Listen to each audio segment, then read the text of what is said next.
For the first time since a record surge of migrants at the border, conditions inside an Arizona detention center are in the spotlight after NBC News obtained dozens of reports from the Department of Health and Human Services chronicling allegations of mistreatment of migrant children in custody.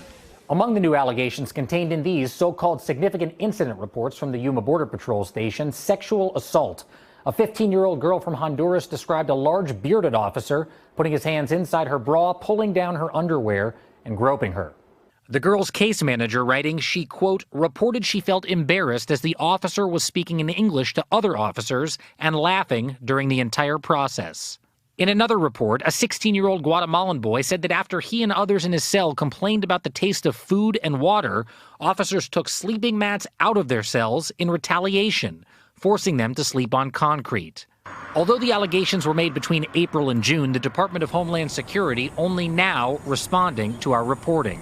Quote, the allegations do not align with common practice at our facilities and will be fully investigated. The allegation of sexual assault is already under investigation. Lawmakers on both sides of the aisle responding too. The top people at CBP ought to be fired now. I was there in April. I was at that Yuma detention facility, and they were doing the very best they could under terrible circumstances.